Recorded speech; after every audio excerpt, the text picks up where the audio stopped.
bouquin de Cécile Roth. Et donc, je reviens rapidement donc à cette vraiment ce point très important pour expliquer cette bascule en faveur de la promotion de l'homme via le protestantisme et la Renaissance, et finalement l'amour des biens de ce monde, où finalement, d'ailleurs c'est ce qu'on voit avec le protestantisme, si vous réussissez matériellement, c'est que vous êtes quelqu'un de bien, ce qui est une aberration à combattre évidemment. Et donc c'est ça qui peu à peu imprègne les esprits, et bien ça va donc s'insinuer dans les esprits, et peu à peu va surgir et apparaître vraiment au XVIe siècle. Et ça, cela oblige, pour comprendre cette bascule, cela oblige, et c'est le quatrième point, à voir ce qu'on appelle les racines et les caractéristiques du judaïsme talmudique. Parce qu'il faut d'abord définir les termes et voir les origines profondes. Alors, n'hésitez pas, si y a des termes que vous considérez pas bien définis ou qu'il y a des doutes, à me reprendre. Mais voyez-vous, je vais essayer d'être le plus factuel possible, de telle manière que peu importe les convictions des personnes qui nous écoutent, au moins, quand je dis que le Christ est mort crucifié, ou pendu, ou décapité, d'un point de vue culturel, point de vue culturel historique, et culturel et religieuse, c'est crucifié. Voilà. Je vais donc être le plus factuel possible. Surtout que c'est un sujet légèrement délicat. Oui, on marche sur des œufs, mais on a l'habitude. Délicat, et ma foi, on se dit, bon, vivons dangereusement. Alors, il y a une opposition complète, totale, radicale, entre le christianisme, né donc avec l'arrivée du Christ, Fils de Dieu incarné, ressuscité, mort et ressuscité, et la synagogue. Pourquoi ? Le christianisme dit que le Christ est le Messie. Ce Messie, dans la tradition juive, était attendu.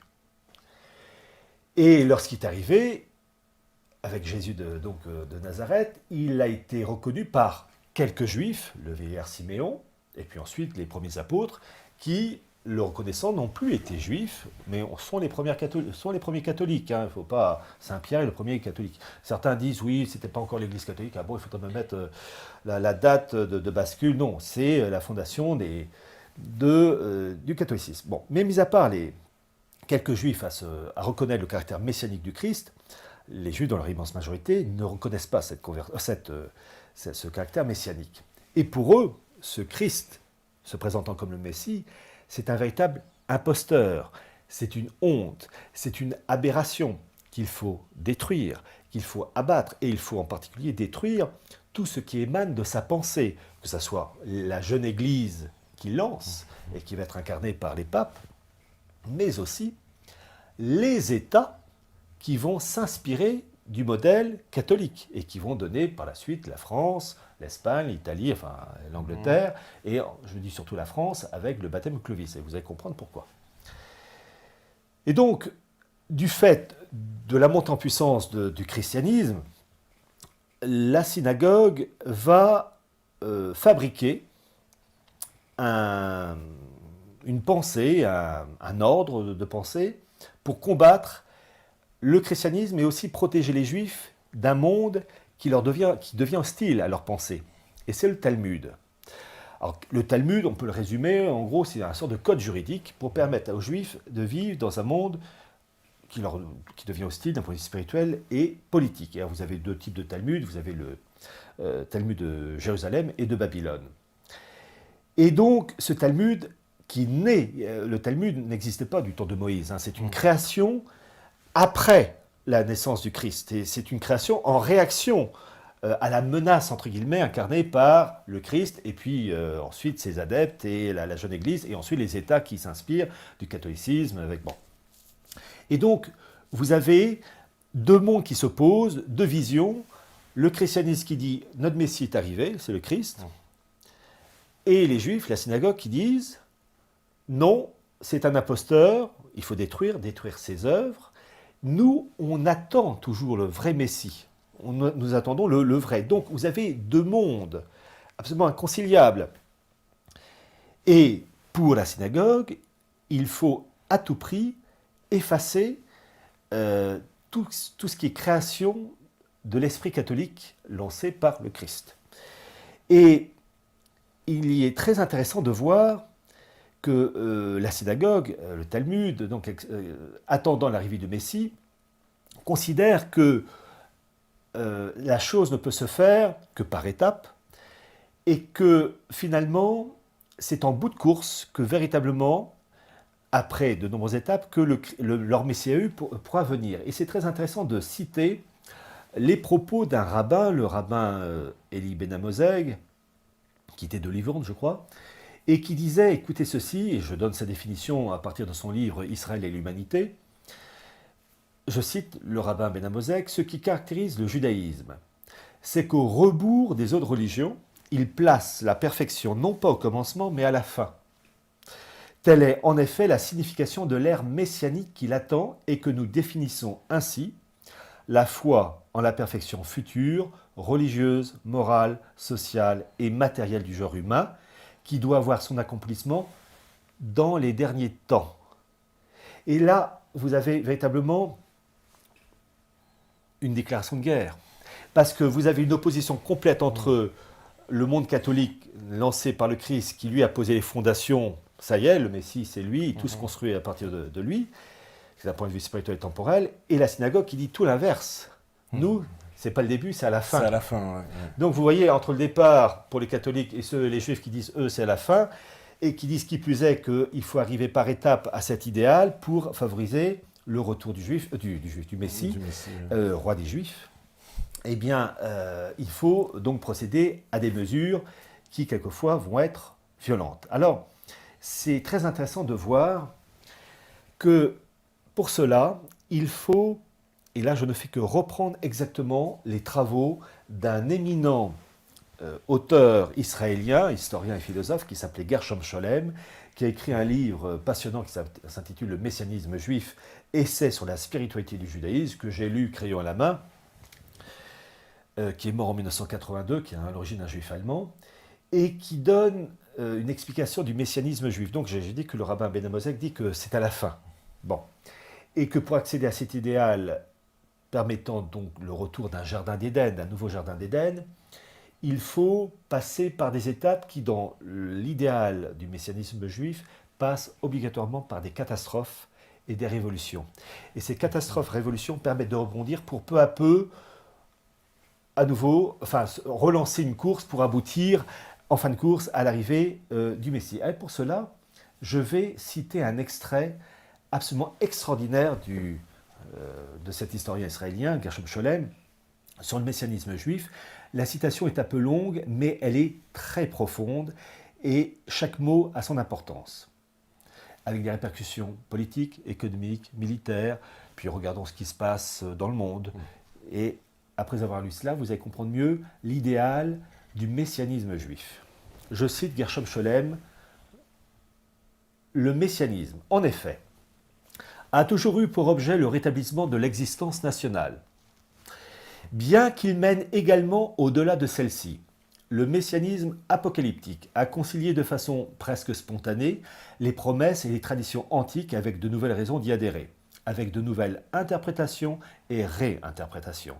Le messianisme est pris alors dans la conscience juive un double aspect qu'il a gardé depuis. Ces deux aspects du messianisme se fondent sur les paroles des prophètes où on les rencontre de façon plus ou moins explicite, un aspect qui souligne les cataclysmes et les destructions qui doivent accompagner la venue de la rédemption. Je reprends cette phrase. Un aspect qui souligne les cataclysmes et les destructions qui doivent accompagner la venue de la rédemption, et un aspect d'utopie quant à ce que seront les réalités messianiques. Le messianisme juif est, dans son origine et dans sa nature, on ne saurait jamais y insister, l'attente de cataclysmes historiques. Il annonce des révolutions, des catastrophes qui doivent se produire lors du passage du temps de l'histoire présente au temps futur messianique. Ces cataclysmes et ces visions funestes prennent un tour nouveau et propre dans les visions de la venue du Messie. On les retrouve en effet dans l'ère de transformation ou de destruction qui verra naître la rédemption messianique. C'est pourquoi cette période est regardée dans le judaïsme comme celle des souffrance de l'enfantement du Messie. Messianisme juif, Gershom Scholem, pages 31 et 32.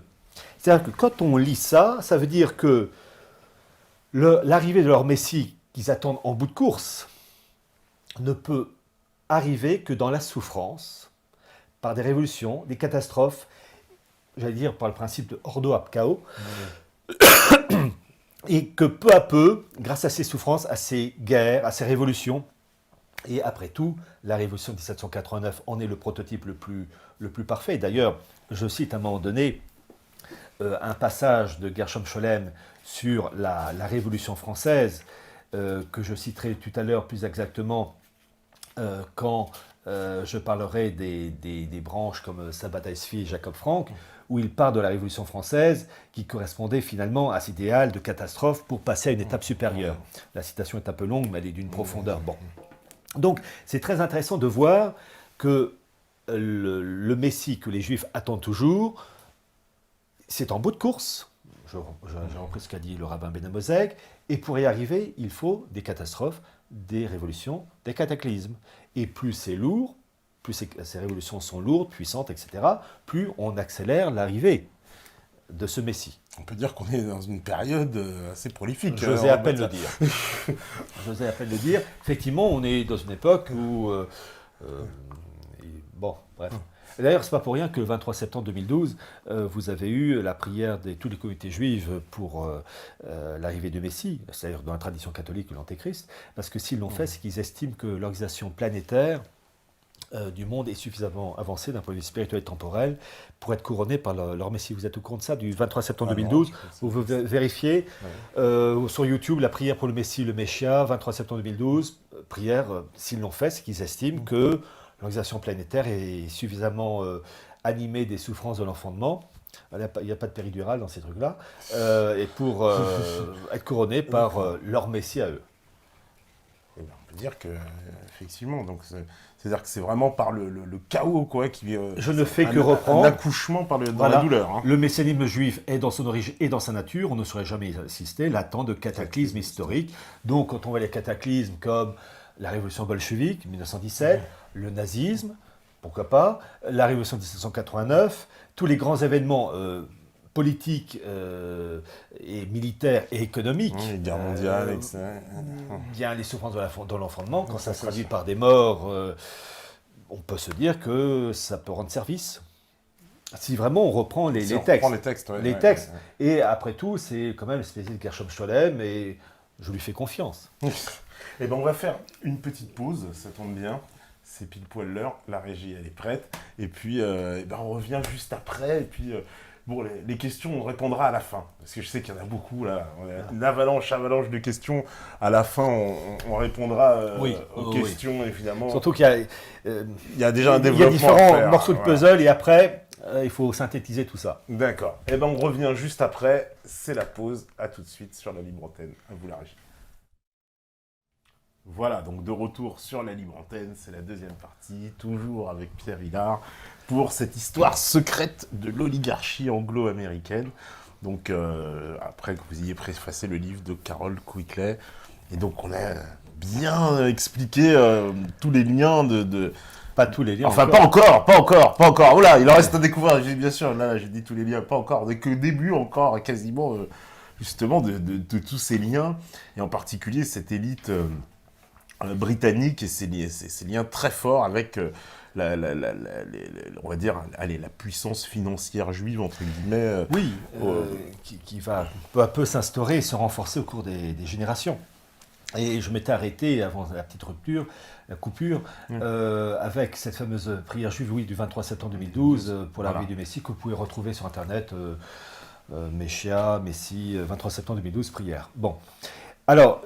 J'ai parlé du messianisme juif qui passe, donc, en citant Gershom Scholem, par des étapes, les souffrances de l'enfantement qui précèdent l'arrivée du Messie. Cataclysme. Voilà, c'est la phrase.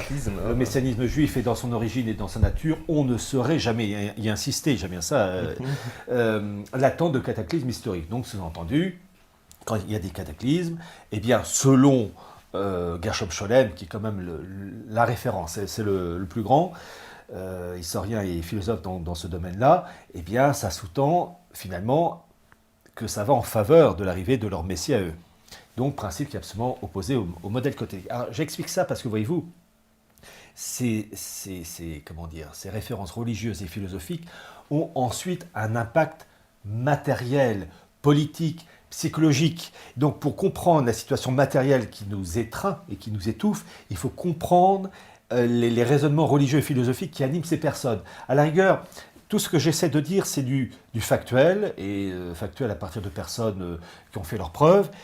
Après, on n'aime pas les conséquences, mais au moins que les personnes qui ont des doutes, qui sursautent à ce que je dis, puissent reconnaître le côté factuel. Quand je cite Cécile Roth ou Scholem, je n'ai pas inventé. Et d'ailleurs, en gros, je raconte ça dans cet avant-propos du bouquin de Quickley, Histoire secrète de l'oligarchie anglo-américaine, et je le rappelle, vous devez l'avoir, c'est un bouquin génial, qui appartient vraiment à la catégorie des grands livres. Alors, j'ai parlé donc du Talmud, et je vais continuer à brosser les éléments clés de ce judaïsme qui donc s'est développé sous une autre forme avec le Talmud après l'arrivée du Christ, avec la Kabbale. Alors, la Kabbale, c'est, je vais donner la définition donnée par Gershom Scholem à partir de son ouvrage La Kabbale et sa symbolique aux éditions Payot et Rivage, page 7, je cite Gershom, la Kabbale, littéralement transmission, à savoir la transmission des choses divines, concerne la mystique juive. Alors, la Kabbale qui s'est développée à partir donc, du judaïsme talmudique, après l'arrivée du Christ, c'est, on peut dire ceci, l'interprétation ésotérique regroupant des spéculations sur Dieu, l'homme et l'univers, et qui, selon la tradition catholique, est d'inspiration et d'essence satanique. Car cette Kabbale liée au Talmud fait appel à la magie, aux esprits, aux chiffres, où on essaie de découvrir une vérité. Et je verrai tout à l'heure certains rabbins qui étaient dans des moments de transe, délivrer des messages. Bon, des moments de transe, c'est tout simplement une possession démoniaque. Bon, et je citerai entre autres Sabbatai Tzvi et Jacob Frank, mais on en parlera tout à l'heure. Donc, la Kabbale, c'est un ensemble d'interprétations ésotériques sur Dieu, l'homme et l'univers, qui donc appuie le Talmud. Et à cela, un autre élément doit être traité, ce qui est la gnose. La gnose, et c'est un élément capital, c'est un ensemble de spéculations et de réflexions permettant de judaïser le catholicisme afin de le rendre, enfin en tout cas de vider de sa substance depuis son lancement avec la révélation. Et cette gnose a été d'une certaine manière un peu le cancer de l'Église, un peu même beaucoup, depuis 2000 ans. Et cette gnose qu'on retrouve d'ailleurs chez les humanistes, Pétrarque, Marcille Ficin ou Pig la Mirandole, qui peu à peu consiste à édulcorer le catholicisme et à lui donner une teinte de plus en plus judaïsée. De telle manière que le catholicisme prenne les couleurs de la synagogue et perde ses références propre à la tradition de l'Église. Et donc c'est un élément capital, et il va de soi que ces éléments sont utilisés pour, selon l'idéal de la synagogue, abattre l'élément absolument horrible, affreux, qui est l'imposteur pour eux, qui est le Christ, qu'ils reconnaissent en tant que personnage historique, mais qui pour eux, pour la synagogue, pour les élites, n'est absolument pas le Messie que eux ils attendent encore, les Juifs.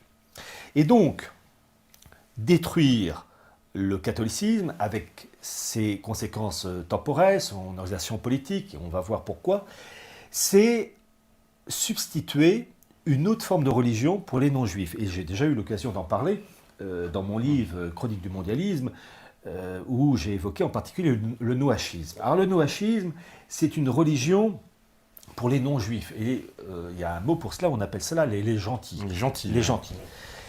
Alors, ce sont 7 lois qui donnent référence aux lois de Noé.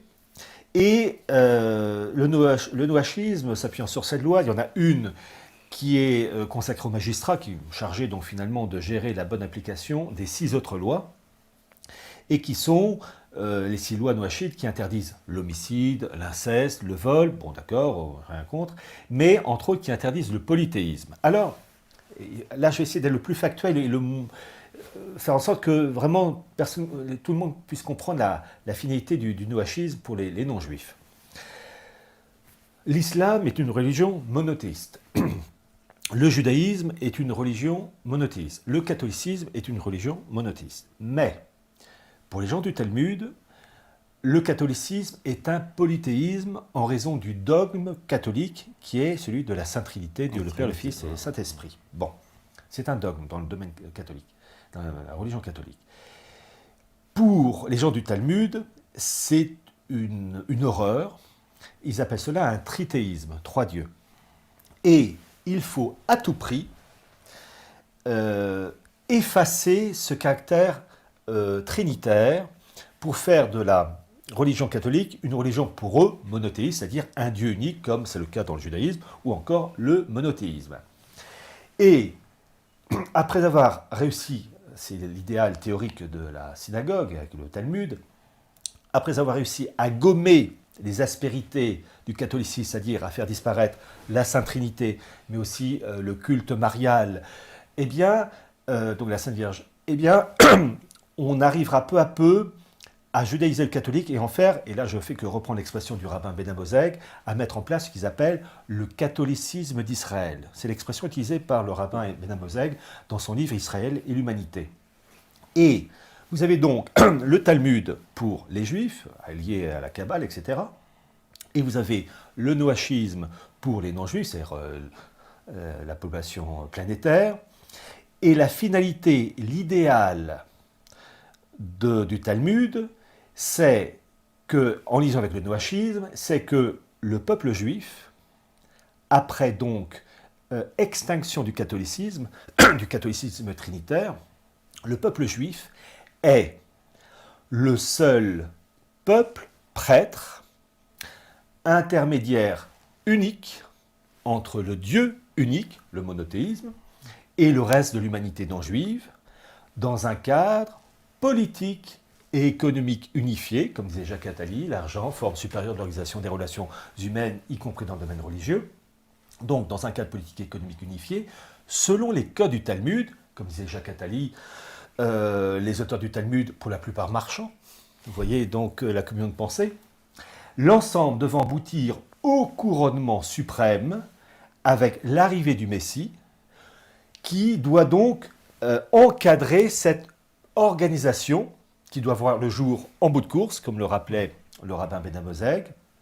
Donc, une humanité non juive régie selon les lois noachides, un peuple prêtre qui véritablement est l'intermédiaire entre Dieu unique et le reste de l'humanité. C'est ça, et avec donc toute une organisation matérielle et spirituelle pour gérer tout ça. Alors, pour bien comprendre ce côté transcendance du peuple juif, intermédiaire unique entre le Dieu unique et le reste de l'humanité, il faut comprendre cela en parallèle avec le catholicisme. Et là, je vais être purement factuel. Enfin, j'essaie toujours d'être factuel. La religion catholique, avec ses conséquences spirituelles temporelles, dit ceci. Dans le domaine spirituel, le prêtre est ce qu'on appelle le transparent du Christ. C'est-à-dire que le prêtre a une caractéristique qui le rend supérieur aux anges. Il peut pardonner les péchés. Il n'y a que Dieu, normalement, qui peut pardonner les péchés. Le prêtre, c'est pas le prêtre, l'homme en lui-même, qui peut pardonner les péchés, mais de par son ordination, le prêtre est en mesure, grâce à l'action du Christ, de pardonner les péchés. Et donc, il y a un lien entre le prêtre est l'intermédiaire entre le Christ, mort sur la croix et ressuscité, et la personne, le pécheur qui se confesse. Et donc vraiment, il y a ce lien, cet intermédiaire. Et cet intermédiaire catholique se voit à partir du prêtre, mais jusqu'au pape, puisqu'on donne même un autre nom au pape, on dit le vicaire du Christ, le berger, qui est finalement l'intermédiaire entre le ciel et la terre. Et ce que tu as lié au ciel sera lié sur terre, et inversement avait dit le Christ. Et donc, ce principe de l'intermédiaire, ça, il faut vraiment comprendre, parce qu'on arrive là au cœur nucléaire du mondialisme, et du mondialisme talmudique, c'est que dans le domaine catholique, il y a un intermédiaire qui est le prêtre jusqu'au pape, vicaire du Christ. Et ce principe de l'intermédiaire existait aussi dans le domaine temporel avec les rois de France, avec la France en tant que fine de l'Église en plus, qui avait un rôle particulier depuis Clovis, qui est que le roi de France est l'intermédiaire temporel entre le Christ et son peuple. Et le surnom qu'on donnait au roi de France était lieutenant du Christ. Cette chose a été mise en place grâce à la conversion de Clovis avec le baptême et l'évêque Saint-Rémy. Et cette chose a été rappelée d'une manière magnifique, extraordinaire par la triple donation avec Sainte Jeanne d'Arc du mois de juin, 21 juin 1429, où Sainte Jeanne d'Arc rappelle ce lien, ce principe de l'ascenseur, où le roi de France est le bras droit du Christ. Le Christ est roi de France, mais le lieutenant du Christ, le roi de France terrestre, doit servir de lien entre le ciel et la terre, et le royaume de France. C'est-à-dire qu'il doit créer, le roi de France, les conditions matérielles, économiques, etc., pour permettre à ses sujets de gagner leur ciel. C'est ça la finalité. Et aussi, et c'est l'idéal, c'est que la France soit un modèle pour les autres pays du monde qui doivent l'imiter. La France est un modèle. Voilà. Et Sainte Jeanne d'Arc le rappelle avec cette fameuse triple donation à Saint-Benoît-sur-Loire, où elle s'adresse au gentil dauphin, le futur Charles VII, en lui demandant de donner son royaume. Le dauphin un peu étonné et qui accepte, et Sainte Jeanne d'Arc qui dit tu es le plus pauvre chevalier en ce royaume, et dit ensuite moi Jeanne je donne le royaume à Jésus, et continue, et c'est vraiment l'acte miraculeux, et moi Jésus je rends le royaume à Charles. C'est la triple donation qui rappelle le baptême de Clovis, et je le dis, je le répète, je crois, enfin très souvent dans mes conférences, c'est le résumé de la science politique française qui est lié au catholicisme. Eh bien, cette chose-là, ce principe des intermédiaires, que ce soit dans le domaine spirituel, dans le domaine temporel, doit être détruit par le judaïsme talmudique, qui considère que c'est une aberration puisque ça s'appuie sur un imposteur, le Christ qui a tout inventé, enfin, selon la synagogue. Et donc, la victoire de la Révolution française qui fait rouler la tête de Louis XVI le 21 janvier 1793, c'est une victoire d'un point de vue temporel extraordinaire pour la synagogue, car c'est la disparition de l'intermédiaire catholique dans le domaine politique, puisqu'il y a désormais plus d'intermédiaires politiques dans un esprit catholique entre le royaume de France et le Christ, roi de France. Et après avoir eu la peau de la France, il faut maintenant la peau de l'Église, et c'est Vatican II. Donc, il faut à tout prix judaïser l'Église, et d'ailleurs il faut lire le livre de Gershom Scholem, Ne jamais désespérer, où il y a, avec le document Nostra Aetate, le début d'une judaïsation des structures et des pensées de l'Église conciliaire maintenant. Et une chose très intéressante de voir cette alliance qui s'est faite d'une manière extraordinaire, puisque vous avez la revue américaine Look, qui en janvier 1966, c'est une revue qui sortait à plusieurs millions d'exemplaires, qui a sorti un dossier très intéressant d'un voyage du cardinal Béat, durant l'année 1965, à New York ou à Washington, peu importe, pour rencontrer les hauts dirigeants de la synagogue américaine pour finaliser Vatican II. C'est très intéressant. Et vous avez le livre Le Léon de Poncin, Les Juifs et Vatican, je crois aux éditions Contre-Culture, qui évoque ça d'une manière extraordinaire, d'une manière parfaitement référencée. Ouvrage remarquable qu'il faut lire à tout prix, et qui évoque entre autres cette revue Look, et dont j'ai pu lire un exemplaire d'ailleurs, l'exemplaire de janvier 66, où effectivement il y a le dossier Cardinal Béat avec le rabbin, je crois Herschel, j'ai un petit doute sur le nom, mais enfin peu importe ce nom, le principe lui il est bien là. Donc bien comprendre que la guerre à laquelle nous assistons, c'est une guerre entre la révélation et la révolution, qui consiste de la part de la synagogue à détruire la révélation, le principe de l'intermédiaire, dans le domaine spirituel, à effacer le lien spirituel qui existe avec le prêtre et jusqu'au pape, vicaire du Christ, et ça c'est Vatican II, et d'un point de vue temporel, détruire le lien qui existait dans la France, de Clovis jusqu'à Louis XVI, l'union du Christ. Chose apparemment acquise. Je dis bien apparemment parce que j'ai la certitude que les principes de 89 passeront la trappe, et qu'un renouveau monarchique, comme disait le pape Saint Pie X, la France reviendra vers les fonds baptismaux de Reims. Donc ça veut dire qu'il y a le retour, alors quand je ne sais pas, mais le retour d'un intermédiaire politique, capétien ou un autre nom, peu importe, qui permettra la revanche complète de l'Église sur la synagogue. Mais pour le moment, ils ont gagné une bataille. Donc c'est ça qu'il faut comprendre. c'est le principe de substitution. C'est-à-dire que la synagogue veut instaurer le seul intermédiaire, qui est le peuple juif, peuple prêtre, intermédiaire unique entre le Dieu unique et le reste de l'humanité, prenant la place de l'intermédiaire catholique, qui dans le domaine spirituel, c'est l'Église, Rome, et dans le domaine politique, était le domaine qui était la France, fait né l'Église en plus. Voilà, donc c'est ça. Et c'est une guerre à mort, et c'est si vrai. La révolution de 1789 est une victoire extraordinaire pour l'idéal de la synagogue et du Talmud, puisque c'est la rupture d'un intermédiaire entre le ciel et la terre avec le roi de France, du nom du Christ. Et il faut savoir que les droits de l'homme ne sont finalement que du nouachisme laïcisé.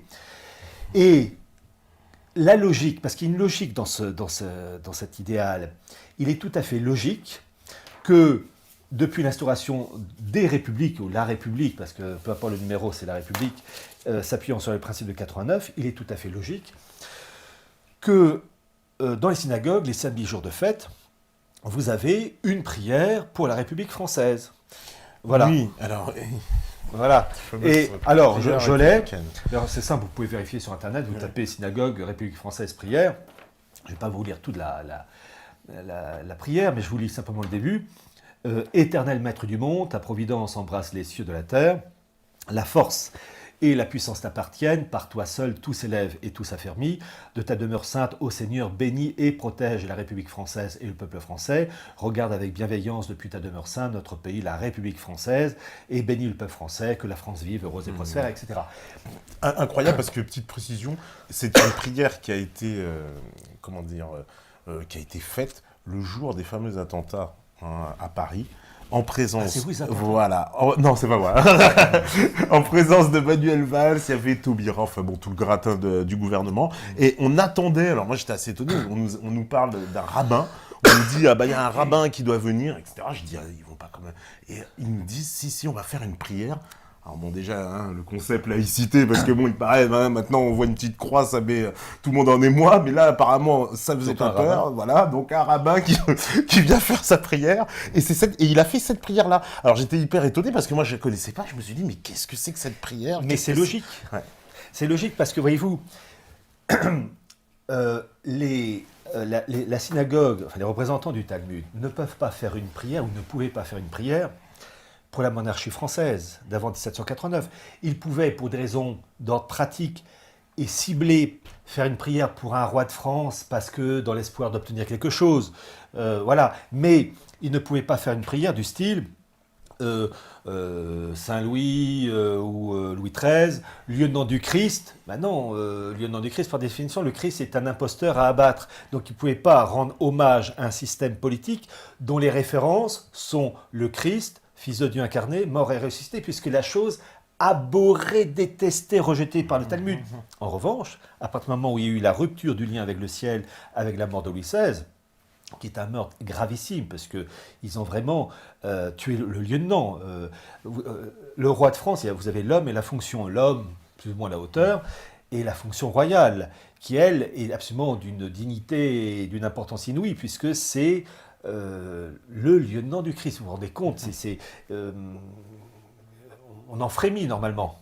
Et quand on a le rappel de Sainte Jeanne d'Arc avec la triple donation, et je rappelle toujours le fameux livre de Louis Hébert et Marie-Christine Rémy, la vraie mission de Sainte Jeanne d'Arc, qu'il faut vraiment se procurer parce qu'il explique vraiment ça très bien avec des preuves, que vraiment on a la définition de la véritable politique française et du résumé de la science politique française, qu'il faut un roi de France, depuis le principe qui a été instauré depuis le baptême de Clovis, qui doit être l'intermédiaire. Et donc cet intermédiaire détruit ne peut que plaire à la synagogue, qui maintenant peut faire des prières sans problème pour la République française, puisque la République française, par définition, s'appuie sur le principe du 89, qui sont l'émanation directe du nouachisme, lui-même émanation du Talmud et de la Kabbale.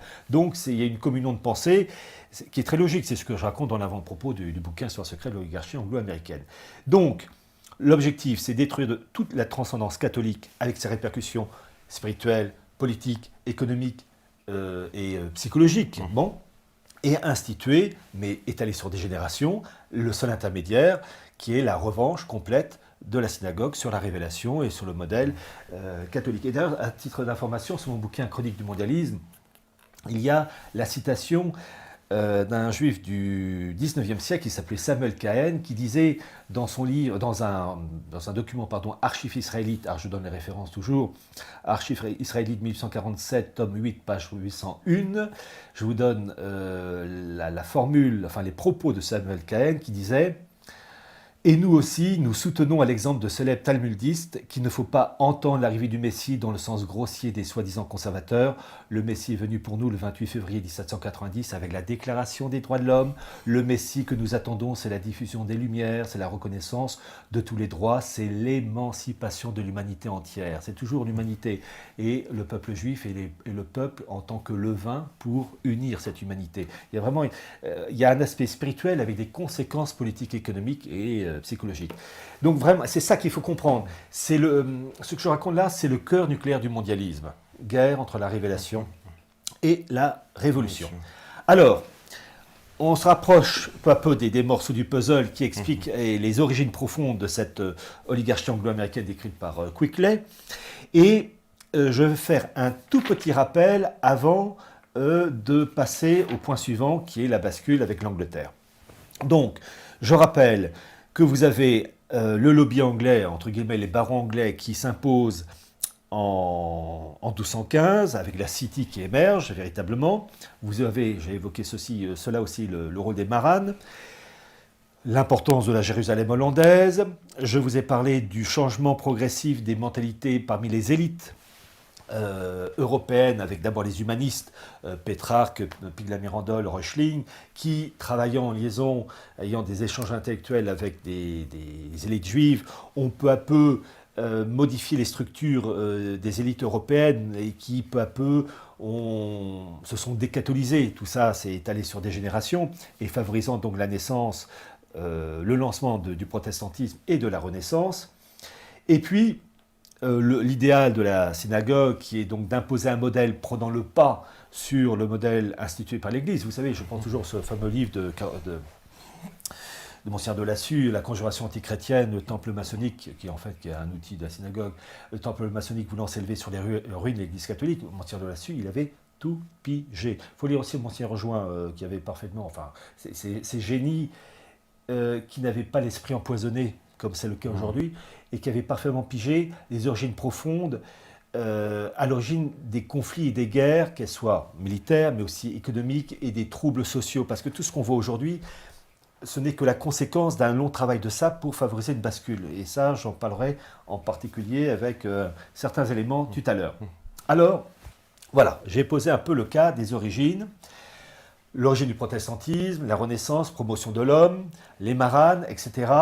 Et vous allez avoir la fameuse bascule qui va s'opérer avec l'Angleterre. Il faut rester pratique. Le Talmud et l'idée de la synagogue, c'est de reprendre le dessus. Mais reprendre le dessus en particulier sur l'Église et aussi les États catholiques s'inspirant du modèle du catholicisme. Mais pour véritablement avoir le dessus, il faut trouver le ou les pays qui sont en mesure d'être l'outil de la synagogue. Ces pays-là, ça ne peut pas être les îles Fidji, ça ne peut pas être Madagascar. Il faut des pays qui aient une force politique, économique, militaire importante et qui surtout aient des référents religieux en harmonie avec la doxa talmudique. Des pays catholiques authentiques ne pouvaient pas se servir d'outils pour la synagogue, puisqu'il y a absolument, c'est antagoniste. En revanche, à partir du moment où les pays du nord de l'Europe se basculent dans le protestantisme, il y a une communion de pensée, puisque le protestantisme, finalement, c'est la référence à l'Ancien Testament, qui est le texte de référence de la synagogue, c'est le rejet de la Sainte Vierge, c'est le rejet de toute hiérarchie ecclésiastique. Donc il y a finalement une communion de pensée, on se choque plus énormément. Puis c'est l'argent, vous êtes quelqu'un de bien, vous émancipez parce que vous êtes quelqu'un de bien en travaillant beaucoup et en gagnant beaucoup d'argent, vous êtes donc quelqu'un favorisé par Dieu, etc. Donc fatalement, il était tout à fait logique que l'Angleterre, basculant au XVIe siècle avec Henri VIII dans le protestantisme, soit l'outil de la synagogue pour mener le glaive contre les pays catholiques. Et tout ce qu'on voit après, toutes les guerres, que ce soit les guerres de l'Empire britannique contre le Royaume de France en Amérique du Nord en 1763 avec le traité de Paris, tout ça ce sont des guerres, et puis la Révolution française ensuite, sont des guerres pour imposer un modèle qui ne peut servir qu'une cause. Et la cause à l'origine, c'est la synagogue. Alors, il faut savoir que lorsque l'Angleterre bascule dans le protestantisme avec Henri VIII, eh bien Henri VIII a comme financier des maranes. Car on va commencer à mettre les pièces du puzzle ensemble, c'est la famille Mendes. Donc dès la bascule, Henri VIII a une famille de juifs portugais, enfin des maranes portugais, les Mendes, pour le financer dans sa politique. Et donc, je rappelle, Henri VIII est mort en 1547, et vous allez ensuite, je l'ai cité, Élisabeth Ier, qui est une très grande reine, très grande personnalité, mais évidemment, sa politique, je l'aime pas du tout. Mais en fait, elle avait une personnalité, et c'est vraiment dommage que son intelligence ait été au service d'une cause si mauvaise. Et vous allez avoir du milieu du XVIe siècle jusqu'au XVIIe siècle, des guerres entre factions catholiques et protestantes anglaises, les Tudors, toutes ces familles qui se tapent entre elles. Et vous avez une bascule qui a lieu au milieu du XVIIe siècle avec un personnage anglais qu'il faut à tout prix connaître, qui est Oliver Cromwell. Très important.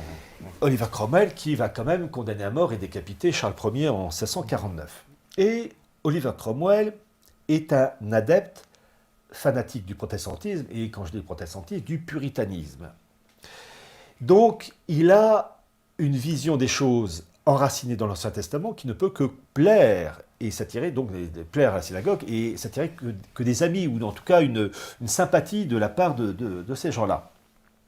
Et chez ces puritains, et vous allez voir que ça va très loin, et je ne fais que reprendre les travaux de Cecil Rhodes, Histoire des Maranes, les puritains anglais, avec leur tête, donc Oliver Cromwell, se considèrent comme une des 10 tribus perdues d'Israël.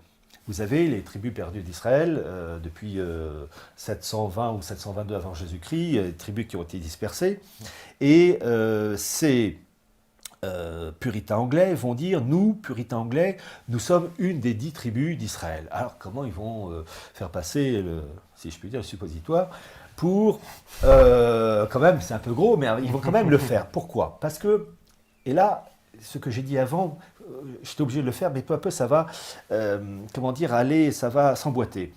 Je vous ai dit que dans la Kabbale, il y avait cette idée de magie, de recherche des mots. Et puis, la Kabbale, selon la tradition catholique, je rappelle, elle est satanique, puisque c'est l'appel à des esprits. Et les esprits, ça vient de l'enfer. Bon. Chez ces puritains, il y a la volonté de trouver des choses secrètes, cachées. Et, entre autres, s'appuyant sur la Torah, vous avez, parmi les 5 documents de la Torah, vous avez en particulier la Genèse. Et la première phrase de la Genèse, c'est « Au commencement, Dieu créa le ciel et la terre ». Et ces puritains qui essaient de trouver les sens cachés, comme le dit la Kabbale, comme le fait la Kabbale, vont dire « Attendez, commencement en hébreu se dit « Breshit ». Mais en anglais, britannique se dit British. Donc ils vont commencer à jouer sur la sonorité des mots et à dire Breshit, British. On voit une communion de sons. Donc on fait partie vraiment de ces tribus d'Israël. Ils vont continuer en disant, et je fais que reprendre là aussi, il y a un autre auteur, Charles Novak, a fait une étude passionnante sur Jacob Frank, où ils disent à un moment donné, je crois que c'est Charles Novak qui dit, vous avez le mot en yiddish, Brechish, qui veut dire alliance. Brechish, British. Là aussi, communion de pensée, enfin de sons. Donc vous voyez, Breshit, Brechish, British. Pour eux, les puritains, recherchant une sorte de magie dans les mots, oui, ils disent, oui, nous sommes vraiment une des 10 tribus perdues d'Israël, donc nous avons une communion de pensée avec ces gens-là. Et ça va très loin, puisque il y a une chose, je crois que peu de personnes le savent, parce qu'on voit les faits, mais on ne voit pas toujours la cause. Les films de James Bond, on va dire pourquoi je parle de James Bond, 007, vous n'avez jamais posé la question, mais pourquoi 007? Pourquoi pas 008? Pourquoi 0010 ou 00250? Pourquoi 007? Alors, il faut savoir que c'était un ancien des services secrets britanniques, à l'origine, Ian Fleming, pour les films de 007. Eh bien, ce monde protestant anglais, puritain anglais, très lié à la Kabbale, à la recherche des chiffres, eh bien, il faut remonter à la fille d'Henri VIII, Élisabeth Ier, celle qui a vaincu donc, les Espagnols en 1588. Elle avait un agent secret qui s'appelait John Dee, dit D2E, qui était très lié qui était protestant, mais très lié au monde de l'occultisme, l'ésotérisme, enfin tout ce qui est propre à la Kabbale, donc on sent la communion de pensée, et qui, lorsqu'il fournissait des documents secrets à la reine Élisabeth Ier, pour indiquer que le document ne devait être ouvert que par la reine, mettait le sigle 007. Et d'ailleurs, vous faites sur Google, sur Internet, John Dee, D2E, 007 images, et vous verrez 2 zéros, puis la barre du 7 qui prolonge et qui recouvre un peu derrière les 2 zéros. Nous, on lit ça en 007. Et en fait, dans l'esprit de l'occultisme et de la Kabbale, nous, on lit 007, mais en fait, pour eux, pour John Dee, c'était 00, c'est 2 yeux, réservés à la reine seule, et le chiffre 7 de la Kabbale qui veut dire, qui exprime l'idée de totalité et d'intégralité. Donc, il disait tout à la reine et à elle seule. Donc vous voyez comme ce monde anglais protestant était littéralement noyé dans l'esprit du kabbalisme propre au monde juif, le Talmud. Il jouait sur les mots, sur les chiffres, et ce que fait Oliver Cromwell et ses copains puritains, c'est la même chose, donc se réclamer donc comme une branche des tribus d'Israël.